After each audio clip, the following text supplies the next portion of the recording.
Vamos agora abordar o último tipo de transformação termodinâmica, das mais peculiares que ficámos de estudar.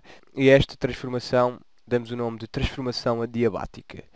Ao contrário das outras transformações isométricas, isotérmicas e isobáricas, o nome desta transformação não nos diz diretamente qual é que é a sua peculiaridade. No entanto, uma transformação adiabática não é mais do que uma transformação num sistema isolado, ou seja, uma transformação em que o calor trocado é nulo, ou seja, temos ΔQ igual a zero. Enquanto nas outras transformações tínhamos sempre uma das variáveis termodinâmicas constantes, isto é, isométrica tínhamos volume constante, isocórica é isométrica, isobárica tínhamos pressão constante e isotérmica tínhamos temperatura constante.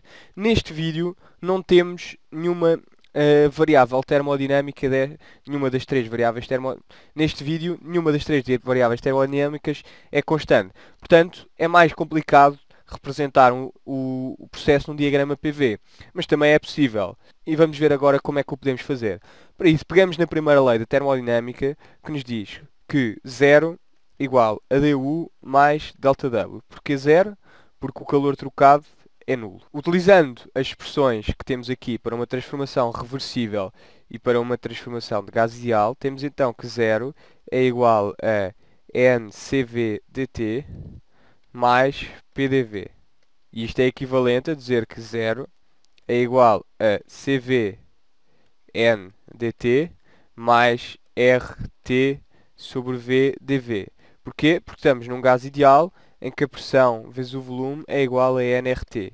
E substituir aqui a pressão. Como aparece aqui um nRT, posso cortar este N com este e assim ficamos com esta expressão que, simplificando, é equivalente a zero igual a CV dt sobre T mais R dV sobre V, em que dividi tudo pela temperatura. Podemos integrar a equação dos dois lados e isto implica que ficamos com uma constante igual a CV logaritmo de T mais R logaritmo de V.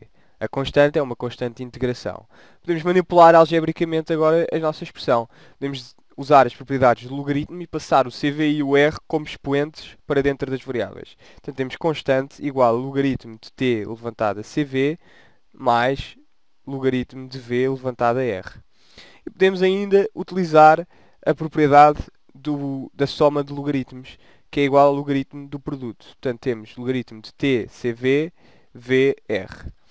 E isto, podemos tirar a exponencial e, portanto, ficamos com a exponencial de uma constante, que é outra constante, a que vamos chamar constante de linha, é igual a TCV volume levantado a R. Tiramos simplesmente o logaritmo deste lado. Interessa-nos agora termos uma equação que relacione a pressão com o volume para podermos representar o processo no diagrama PV. Para isso vamos à lei dos gases ideais e escrevemos a temperatura como PV sobre NR. Continuando, temos então que a constante linha vai ser igual a P levantado a CV, V levantado a CV. Estou simplesmente a substituir aqui na temperatura PV sobre NR. Portanto, este V levantado a CV, produto com V levantado a R, é VCV mais R. Depois, temos que dividir por NR levantado a CV. NR é uma constante. O número de moles do gás está fixo. O nosso sistema é um sistema isolado, não há trocas de calor. Portanto, também não há trocas de matéria. R é a constante dos gases ideais. Portanto, isto é equivalente a dizer que temos uma constante, agora, constante linha-linha, para distinguir, é igual a PCV volume CV mais R. E agora invertemos a relação, fazemos constante linha-linha 1 sobre CV, levantamos a 1 sobre CV, como se quiséssemos tirar a raiz. Isto basicamente do outro lado corresponde a ficarmos com PCV sobre CV, que é 1, volume CV mais R sobre CV. Isto aqui é constante porque o CV também é constante, assumimos que sempre que o CV não varia com a temperatura.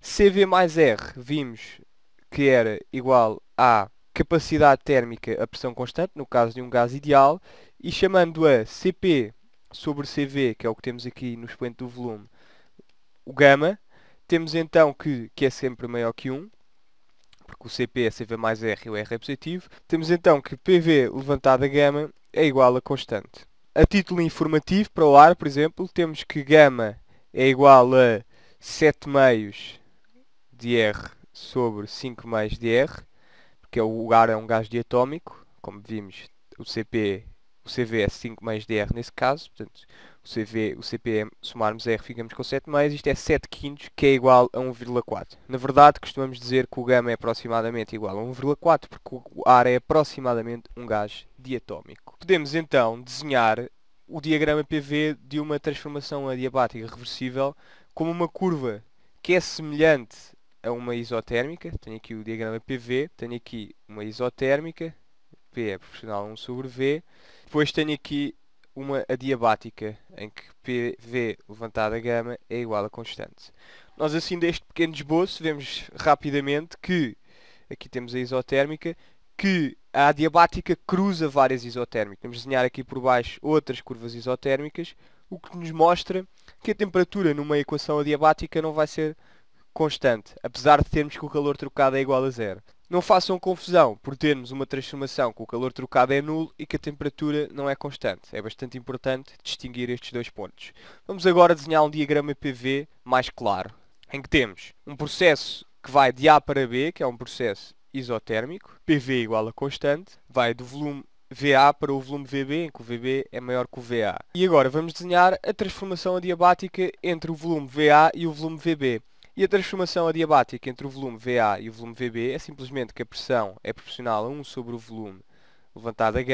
O γ é maior que 1, portanto, a transformação vai ser assim. O volume vai diminuir mais rápido do que numa isotérmica, porque vai com um expoente que é maior que 1. Assim, temos aqui a nossa adiabática. Temos aqui, chamamos a este ponto aqui o estado C, com pressão PC, cujo volume é o mesmo, VB igual a VC. Queremos agora calcular o calor, a variação de energia interna e o trabalho para esta transformação.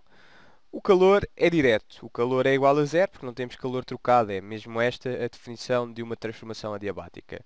A variação de energia interna para um gás ideal é simplesmente o integral do dU entre a temperatura final e a temperatura inicial, que é igual a NCV TC menos TA. Pela primeira lei da termodinâmica, temos que ΔQ é igual a zero, que é igual a ΔU mais ΔW. Portanto, o trabalho é simétrico da variação de energia interna, portanto, temos já aqui uma expressão para o trabalho. Por outro lado, também podemos calcular o trabalho pela expressão do trabalho reversível, em que o trabalho é igual ao integral entre o volume inicial e o volume final de PdV. Ora, podemos substituir a relação que PV levantado a γ é constante. E podemos dizer que PV levantado a γ, como é constante, é igual a PA VA levantado a γ, é igual à quantidade PV levantado a γ calculada aqui no estado A. Assim, temos que o trabalho é igual ao integral entre VA e VB de PA VA levantado a γ dV sobre V levantado a γ. Esta quantidade é constante e sai para fora do integral, e ficamos apenas com o integral de 1 sobre V levantado a γ, que é o integral de V levantado a menos γ, que é simplesmente V levantado a menos γ mais 1 a dividir por menos γ mais 1. Posso apagar aqui isto, que não tem grande utilidade, e continuamos as contas. Isto, como está integrado entre VA e VB, é calculado entre VA e VB. Portanto, obtemos que PA VA levantado a γ a dividir por 1 menos γ, VB levantado a 1 menos γ, menos VA levantado a 1 menos γ, simplesmente substituindo aqui. Deste gráfico podemos também concluir que a temperatura de um gás numa transformação adiabática, a temperatura final, para não dar para o mesmo volume VB, é menor que a temperatura final de um gás ideal sujeito a uma transformação exotérmica com o mesmo volume de estado final. O ponto inicial é o mesmo, que é o estado PA-VA. Do gráfico temos que PB é maior que PC e, portanto, da lei de gases ideais temos que PV igual a nRT. Portanto, PB maior que PC implica que TB é maior que TC. Mas TB é igual a TA porque é uma transformação isotérmica, em que a temperatura não muda. Portanto, temos que a variação de temperatura, que é igual à temperatura final menos a temperatura inicial, é menor que zero e, portanto, a temperatura diminui numa expansão adiabática. Acabamos aqui os vídeos sobre transformações termodinâmicas peculiares. Continuamos no próximo vídeo com os postulados de Kelvin e de Clausius que nos vão lançar a entropia. Até à próxima.